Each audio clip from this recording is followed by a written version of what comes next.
If you're a podcast host, listen up, this one's for you. My name is Allie Jackson. I'm the host of Finding Mr. Height, a dating and relationship podcast that I've been doing for 4 years now, sharing my positive and practical approach to dating that's built on my own life experience. And I wanted to share another experience that I've had, my secret behind monetizing my show. It's called Red Circle, and I was just telling my colleague about how much I love their platform. With Red Circle, not only am I getting a seamless hosting experience, but I also love the support I receive in ad sales. It's not just typical ad sales either. It's targeted opportunities based on my show and my life. And the platform is super simple. You just set your preferences and Red Circle matches you with sponsors that align with your show. You can vet every opportunity and their platform gives you great analytics. More recently too, my Red Circle team has brought me opportunities outside of my podcast on social media to really augment the podcast partnerships, bring them full circle. I just can't recommend them enough. If you want to give it a try, go to redcircle.com to get your free trial. That's redcircle.com for a free trial. Welcome to the Get Certified Together, created as part of Technicove, a free knowledge-sharing website based in London. If you love our content, please like and subscribe from your favorite podcast player. Reach out to us via www.technicove.com for suggestions and collaborations.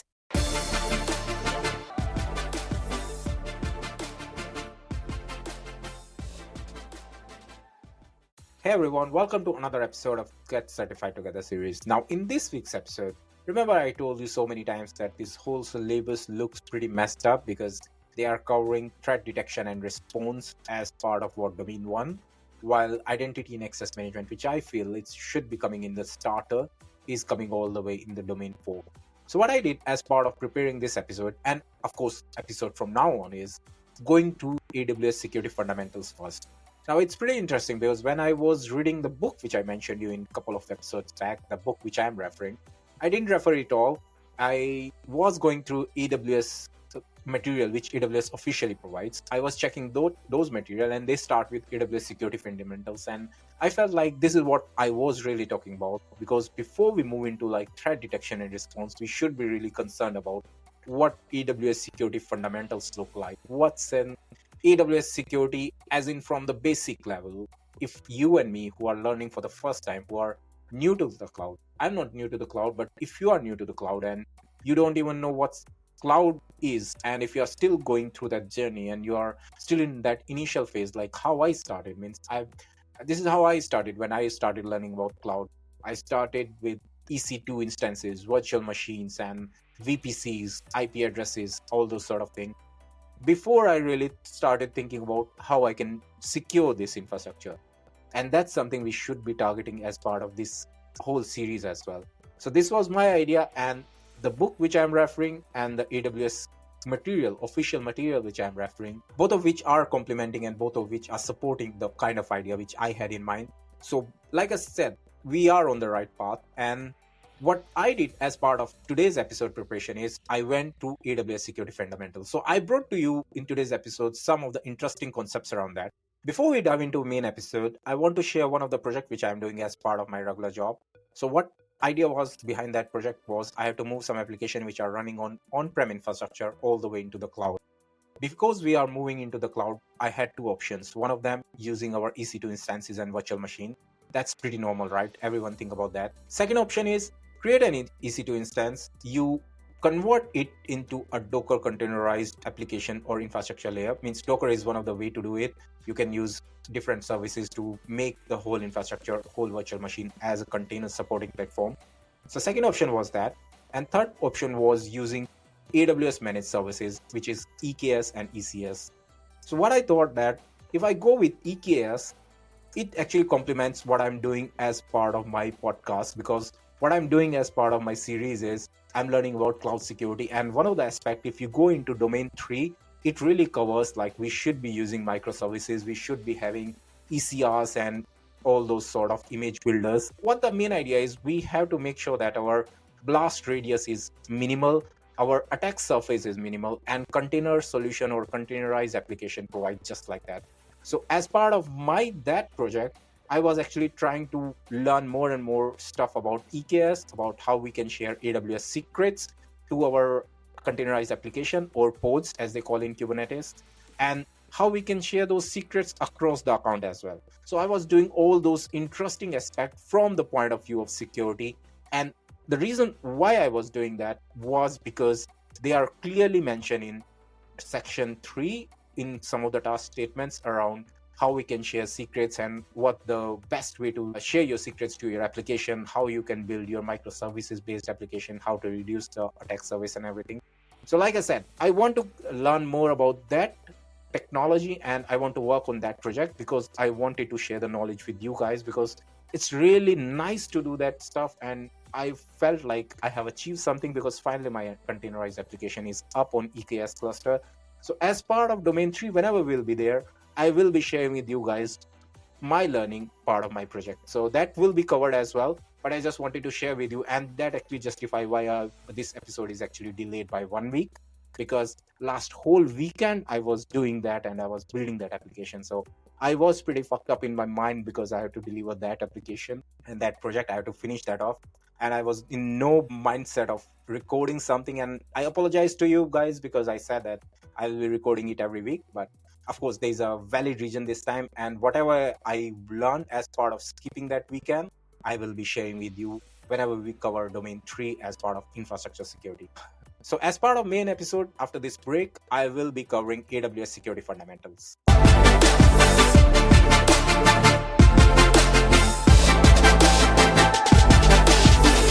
All right, welcome back. So let's move into AWS security fundamentals. Now, as part of securing your cloud infrastructure, AWS actually covered some of the design principles. Now, these design principles can come from the point of view of a solution architect or from the point of view of a cloud security architect. When we talk about solution architect, of course, your concentration mainly is on building up your application and building up your infrastructure. What you're more concerned about is like which region support which part of the service, what sort of design you are looking for. And if you are using like multiple services, then you don't want any sort of latency in between, right? Or having, if your application is around streaming services, then of course you have to use those kind of services from AWS, which are around content delivery and around lower latency, more synchronization between different application. If you are hosting a cloud-based banking application, your databases which are running on different hosts, they should be always in sync, and they should be having particular most efficient read write between different databases. So of course, design principle varies from the point of view of particular architect who is building that application or who is building that infrastructure.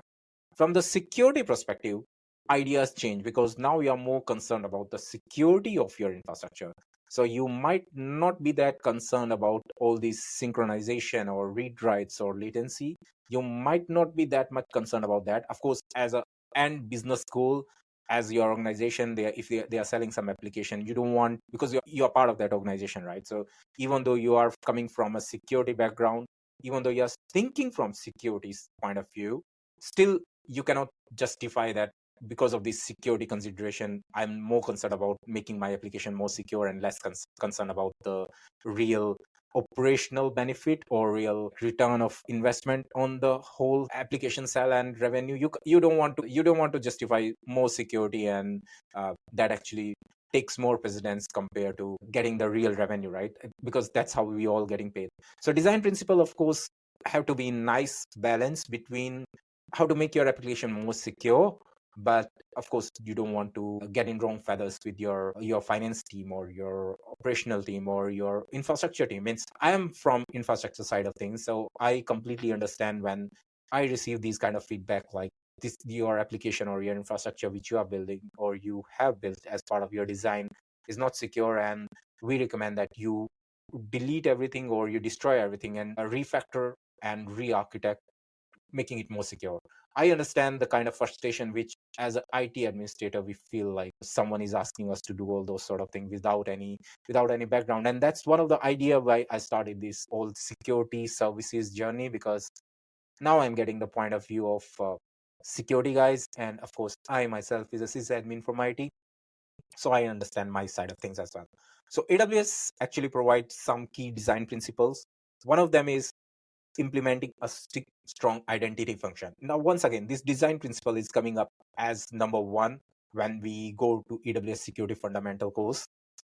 Now you can understand, right? That's why I keep on saying that identity should be coming first as part of any certification or any journey which you are going. So identity is coming first as part of design principle, and we have to build a strong identity. Of course, we can use multi-factor authentication and all those sort of things we have already covered in CCSP, but they are fundamentals now. You should be having multi-factor authentication. You should be having single sign-on, federated identity. All those sort of things should be there as part of your design principle. Another thing is you need to have proper monitoring and tracing solutions. So what is happening in the cloud, you should have trace of everything. By trace is not TCP dump. If you are in the IT, you know that TCP dump is one of the tool which you can use on Linux to capture the packets. By trace, you mean have full visibility on what's going in and out between different AWS services. Because with public cloud, what's happening is we have more than one services, more than one regions across the globe. And what is happening in one region, and within that region, maybe you have multiple VPCs, multiple accounts, and of course, different applications running in different availability zones. Everything is quite segregated, and if you don't have full visibility of what's going in and out or what's happening in your infrastructure, it's a big security risk. So traceability and monitoring is one of the key concepts around that. Of course, you need automation, because when you don't have automation, if you're doing anything manually as part of maybe log analysis, you might be able to achieve, or you might be able to find out like who did something wrong in your infrastructure. But by the time you will get that result, it's already over and done. So the key thing is, if you are going with this best practices of security, you should actually target automation as well. I've seen it means not to say anything like bad about the real security guys, because of course they know more than me as part of security and they have better idea about the security fundamentals. But I've felt that most of the people who are in security side of business who are new to the cloud, they are not aware of how those automation. They don't know how to use infrastructure as a code tools, Terraform and Ansible and all those sort of things. And they sometimes even get confused in between different tools.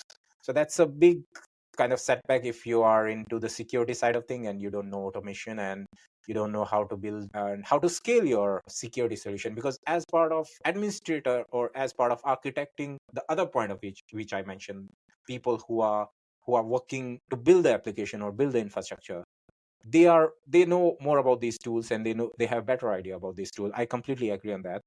But why we want to learn that tool? Because we want to scale up our design, because we want to build more applications, we want to make it available to the end users in a better speed. Means that's how all those DevOps and CI/CD methodologies they came in picture. Because what you want is you want to build the infrastructure, you want to build the application, you want to code it, and you want to release it as soon as you can.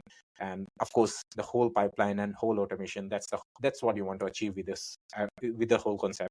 Now, from the security side of things, if you're still working on the older mindset of like using basic tools, then it won't be that scalable and it won't be that automated. And of course, you will find a lot of clashes happening with your team members and your within organization like business units when you are in that situation where people who know more than you from the tooling side or from the automation side suddenly felt like they kind of suppress you, because even though you know more about the security side of things, you might not be able to justify or you might not be able to make sure that people actually work on those security concepts. Because what you end up doing is like suggesting some solution to make your infrastructure more secure, but you won't be able to guide them on the best way to do it.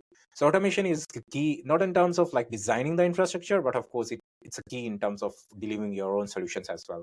Another thing is data in transit and data at rest. I mean, protecting data is one of the key things which we highlighted in CCSP as well. There's a whole big domain around that. So data lifecycle and how we can secure data in between different stages, what kind of technologies we have to use in terms of encryption and data anonymization, obfuscation. All those concepts are key to data security. And of course, data, even though it's AWS or it can be Azure, it can be GCP, data still plays a pivot role in determining like how secure your application is. And of course, you have to prepare for security events as well, because what you don't want that your application, you have built everything and your infrastructure is running absolutely fine and you have all those sort of fancy tools and automation in place.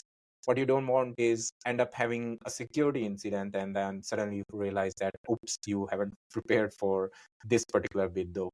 So prepare for security incidents is another key as part of these design principles. Now, one thing which I find out which is pretty good in this security fundamentals course or material, whatever you want to say. So it's free of course, means you can also go and check it out. Is they have shared this AWS shared security model or shared responsibility model. What I'm not sure, but I have covered it either in CompTIA or either in CCSP. But shared responsibility model is pretty basic. Means we all know that cloud is a work on shared responsibility. It's not like if I'm cloud customer, then I can just hand over all the security responsibility onto the cloud. And from same goes for AWS perspective as well. It's not like that because they are providing us infrastructure doesn't mean that they simply say that okay, everything is responsibility of customer to make the whole stack secure. So of course there's a shared responsibility, and that shared responsibility actually varies in terms of what kind of service model you are buying. Now, if you recall in CCSP Cloud Computing Fundamentals, we covered different service model. Three were there: infrastructure as a service, platform as a service, and software as a service. Now, based on the type of service which you are using, of course, that whole responsibility changes because some parts which are in control of AWS suddenly comes in control of customer, and some parts which are in control of customer suddenly comes in control of AWS. So whole shared responsibility model varies what kind of service model you are putting onto the cloud or you are getting from AWS. They have also shared a nice diagram which I will be showing you shortly. So what I did is I am also preparing a nice GitHub repo in which I'll be putting up some of these snippets and some of these diagrams which I'm preparing as part of my maybe fancy project which I mentioned around EKS or all those secret services and secret managers, and like the share responsibility model. So there are some nice diagrams and snippets. I'll be uploading it up on my GitHub repo, and of course I'll make it public. So those of you who want to check that out, they can check it out there, whatever snippets or whatever design diagrams I'll be putting. It won't have any content, as in it won't have any transcripts or anything. It will be only having pictures and diagrams because I love to draw. I'm not really good in that, but I love to draw. Means whenever I get chance or whenever I'm trying to understand a complex problem around cloud design or any design, to be honest, I try to make it. I try to use my this nice trio picture and put in different components. It really helps you out to understand the problem and, of course, putting the solution to the end. All right. So this is the website which I was talking about. I mean, it's not a website; it's a GitHub repo. So in this repo, I'll be uploading all the design and everything.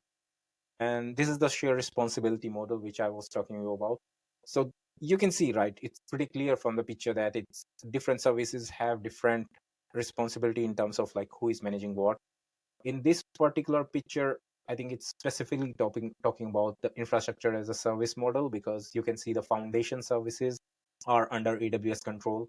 But of course, anything on top of that is under customer's control. Now, the bit which I'm talking about, like this operating system, networking, firewall configuration, if you are using infrastructure as a service, there comes under your jurisdiction as a customer. You have to do, and you have to make sure that everything is patched. You have to make sure that you are only opening the ports which are required. You are not completely, you are not deploying anything which is not required. All those sort of fancy thing comes under this infrastructure as a service responsibility model. Things change when you are using platform as a service because then operating system, networking, firewall configuration, everything comes under the jurisdiction of AWS. And of course, you as a customer will get a nice platform on which you can test and you can deploy your services and everything. So that's how it changes. And of course, if you are using software as a service, you will end up getting a nice front end and you don't have to do anything. Means what you have to do is you have to just put your data and you have to start using it. Let me give you some of the examples of the each service in terms of AWS.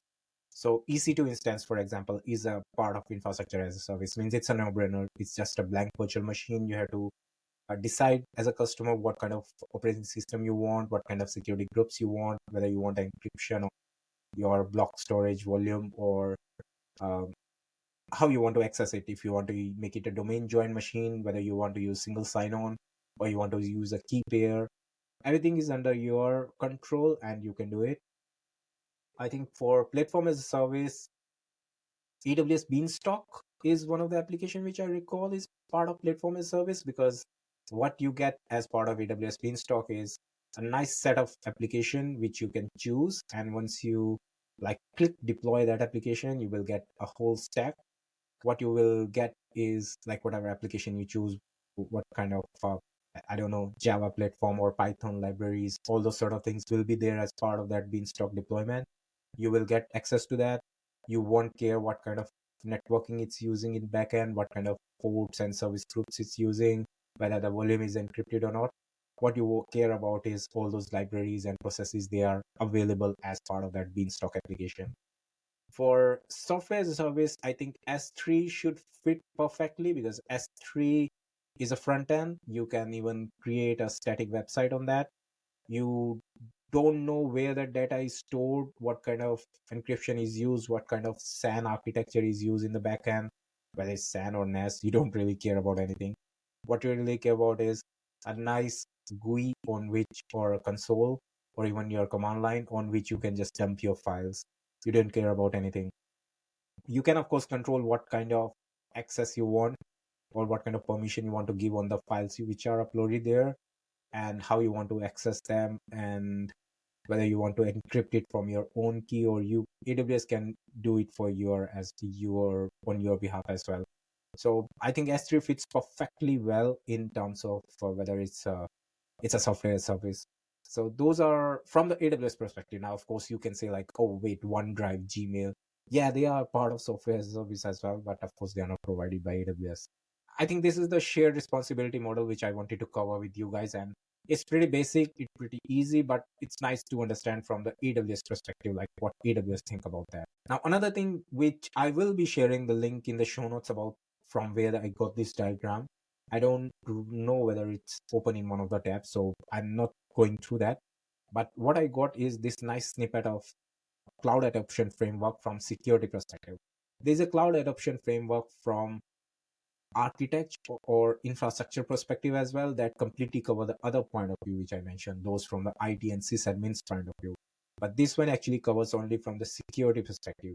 So you can see all those terms around security governance, security assurance, identity and access management, threat detection, vulnerability management, infrastructure protection, data protection, application security, incident response.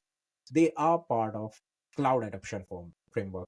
Now, what AWS mean by cloud adoption framework is, if you are new to the cloud, if you are not having any infrastructure onto the cloud, you have to consider at least these, because this will help you build a secure environment around cloud infrastructure or cloud services.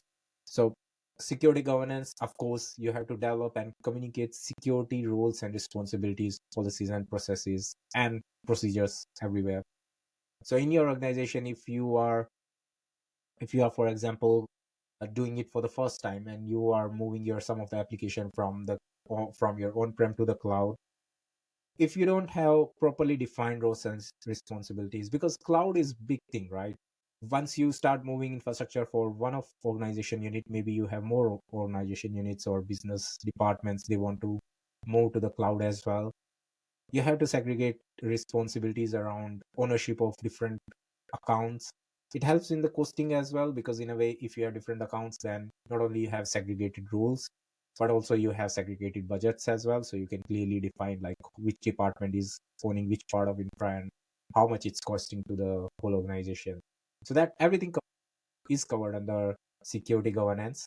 Security assurance is nothing but monitoring and making sure your applications, your infrastructure is up and always managed according to the security policies. It's less from the perspective of CPU, memory utilization, and all those sort of things. It's more from the assurance of security perspective. There is no incidents and make sure that everything is secure. Identity and access management is, again, means that you don't have to say anything around that. It's simply you have to manage all the identities into the cloud. If you are building it something in, means it happened to me as well. I've seen it in a lot of organization where people, they move to the cloud infrastructure only to realize later that, oh, you cannot use AWS native IAM users and roles because they are not scalable. Plus, of course, you don't want to have these like those static access keys and everything. So what you want is, you want a single sign-on. You have to use other services from AWS Identity Center, maybe join it with your existing on-prem AD or something. So IAM is a big thing, and of course, I have worked a lot of projects around IAM. So whenever this topic will come, I think in domain 4, it will be interesting because I have a lot of knowledge with you guys to share, and maybe it might get overwhelming at a time. But yeah, IAM is really critical. Threat detection, nothing but You have to understand and identify potential threats, any like security misconfiguration, make sure your ports are not open, make sure you have unnecessary applications and unnecessary processes removed or at least deleted or at least in stopped or disabled state in your operating system. Vulnerability management is around identifying those latest CVEs.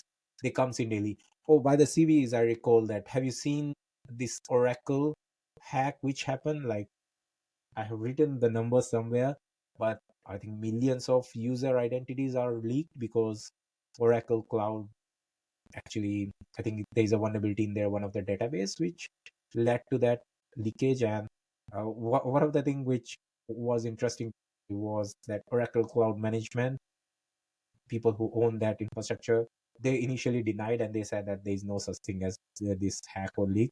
Everything is pretty normal, only to come up in a week or so to say like, yeah, this is something which happened, and we realize that it's leaked everywhere.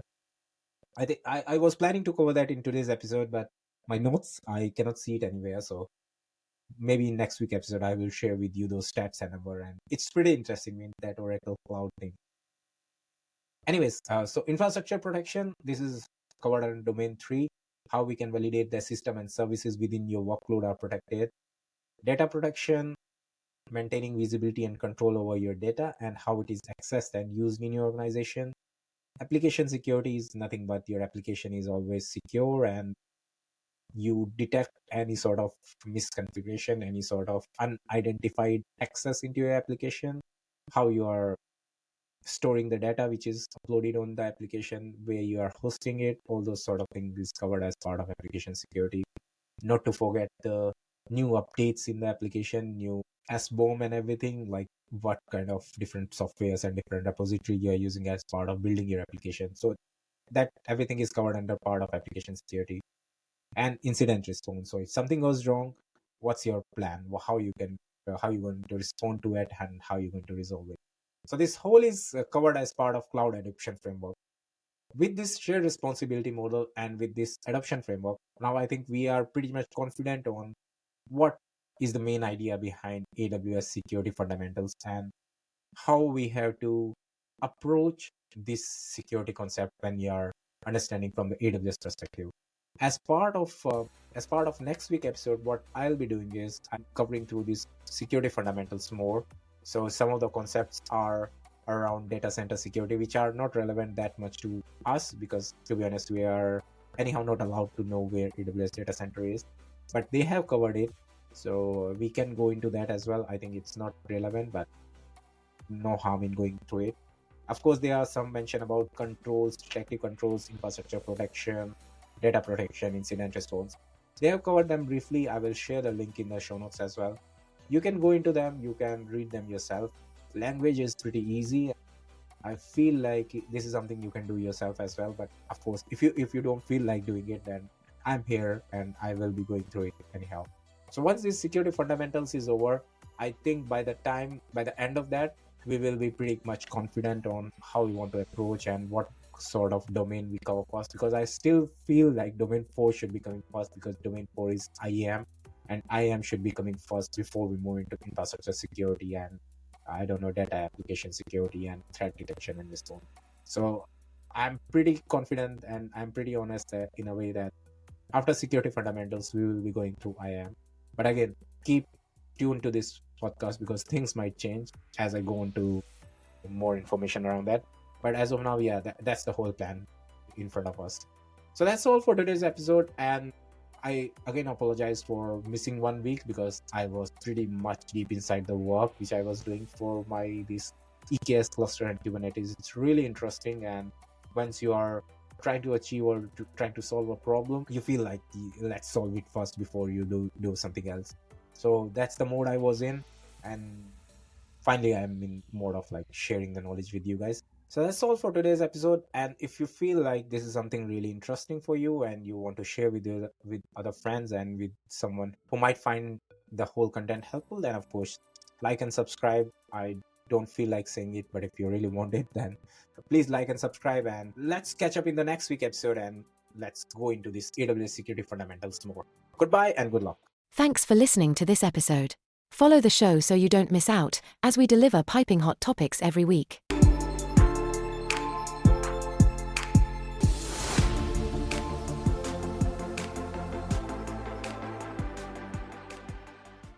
If you're a podcast host, listen up, this one's for you. My name is Allie Jackson. I'm the host of Finding Mr. Height, a dating and relationship podcast that I've been doing for 4 years now, sharing my positive and practical approach to dating that's built on my own life experience. And I wanted to share another experience that I've had, my secret behind monetizing my show. It's called Red Circle, and I was just telling my colleague about how much I love their platform. With Red Circle, not only am I getting a seamless hosting experience, but I also love the support I receive in ad sales. It's not just typical ad sales either. It's targeted opportunities based on my show and my life. And the platform is super simple. You just set your preferences and Red Circle matches you with sponsors that align with your show. You can vet every opportunity and their platform gives you great analytics. More recently too, my Red Circle team has brought me opportunities outside of my podcast on social media to really augment the podcast partnerships, bring them full circle. I just can't recommend them enough. If you want to give it a try, go to redcircle.com to get your free trial. That's redcircle.com for a free trial.